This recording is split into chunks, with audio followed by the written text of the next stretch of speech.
اب رہ گئی بات روزے کی نیت پر اعتراض کی، لفظ غدن پر جو اعتراض کیا جاتا ہے کہ دیکھیں جی، جو سورج غروب ہونے کے بعد رات آتی ہے اور اس کے بعد جو دن آتا ہے، ان دونوں کو الیوم کہا جاتا ہے، وہ ایک ہی دن میں شامل ہیں۔ تو غدن کہتے ہیں وہ دن جو آنے والا کل ہے اس کو غدن کہا جاتا ہے۔ تو آپ رات کے وقت سحری کے وقت نیت کرتے ہیں اور کہتے ہیں وبصوم غدن نویت من شہر رمضان، میں نے کل کے روزے کی نیت کی، تو جو صبح آنے والی وہ کل نہیں ہے، کل تو وہ جو اس کے بعد آنے والا کل ہے۔ تو لہذا لفظ غدن کا استعمال یہاں عربی اعتبار سے درست نہیں ہے۔ تو اس کا جواب یہ ہے کہ یہ لوگ جو اعتراض کرتے ہیں یہ عربی گرامر سے اور عربی کے کلمات کے اطلاقات سے بے خبر ہیں، اور ان کی عدم واقفیت کی وجہ سے یہ ان کو اشکال اور ان کے دل میں ایک ذہن میں اعتراض پیدا ہوتا ہے۔ احادیث طیبات میں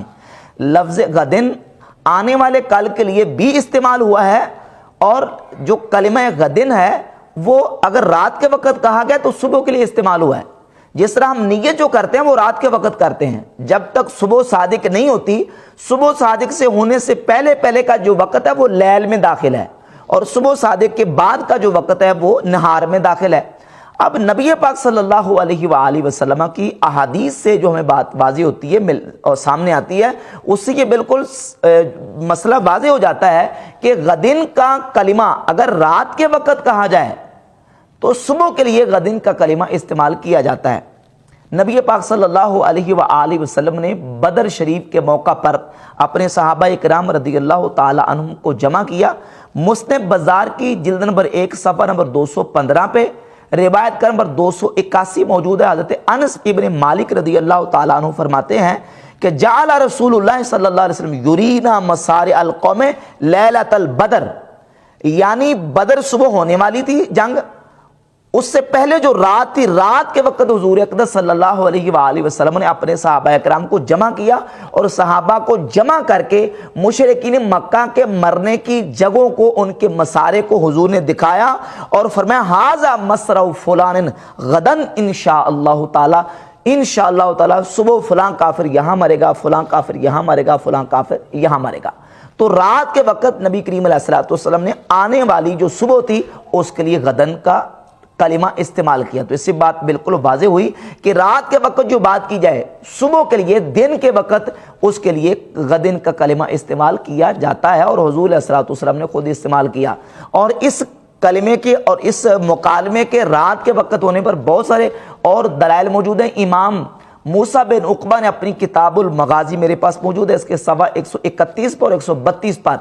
امام موسیٰ بن عقبہ اپنی مغازی میں لکھتے کہ یہ بات اور یہ مکالمہ نبی پاک صلی اللہ علیہ وآلہ وسلم نے رات کے وقت صحابہ کرام علیہ رضوان سے کیا ہے۔ اسی طرح امام بہقی نے دلائل النبوہ کی جلد نمبر 3 صفحہ 87 پہ لکھا ہے کہ یہ مکالمہ حضور علیہ الصلوۃ والسلام نے صحابہ کرام سے رات کے وقت کیا ہے۔ اور یہ مغازی موسیٰ بن عقبہ وہ کتاب ہے جس کے بارے میں امام مالک رحمۃ اللہ فرماتے ہیں علیک بمغازی موسیٰ، تجھ پر مغازی موسیٰ بن عقبہ لازم ہے، اس کو پکڑ لے۔ اور یہ امام موسیٰ بن عقبہ المتوفی 141 ہجری، یہ امام مالک کے بھی استاد ہے، امام شعبہ بن حجاج کے استاد ہے، امام سفیان ثوری، امام سفیان بن عیینہ، بڑے بڑے ائمہ محدثین کے استاد ہیں۔ انہوں نے بھی یہ بات لکھی ہے کہ یہ جنگ بدر میں حضور علیہ الصلوۃ والسلام کے یہ مکالمہ صحابہ کرام علیہ رضوان کے ساتھ رات کے وقت ہوا ہے۔ اور اسی طریقے سے ایک اور دلیل اس پر موجود ہے کہ نبی پاک صلی اللہ علیہ وآلہ وسلم کی بارگاہ اقدس میں ایک عربی آئے، ایک پینڈو شخص، اور انہیں حضور علیہ الصلوۃ والسلام کی بارگاہ اقدس میں آ کے عرض کی، یا رسول اللہ میں نے رات کو چاند دیکھا ہے، رمضان شریف کا چاند میں نے دیکھ لیا ہے۔ تو جب رات کے وقت چاند دیکھنے کے بعد وہ نبی پاک علیہ الصلوۃ والسلام کی بارگاہ اقدس میں آ کے گواہی دیتے ہیں۔ صحیح ابن حبان میں 3446 نمبر حدیث ہے، نبی پاک علیہ الصلوۃ والسلام نے اس آنے والے اعرابی کو فرمایا نادی فی الناس فلیصوموا غدن، لوگوں کو جا کے ندا کر دو، اعلان کر دو کہ پس صبح کو وہ روزہ رکھیں۔ چاند دیکھنے کے بعد رات کو نبی پاک علیہ السلام کی بارگاہ میں وہ شخص آئے اور آ کے جب کہا کہ میں نے چاند دیکھا ہے، تو اسی رات کو رسول اللہ صلی اللہ علیہ وسلم نے ان کو فرمایا نادی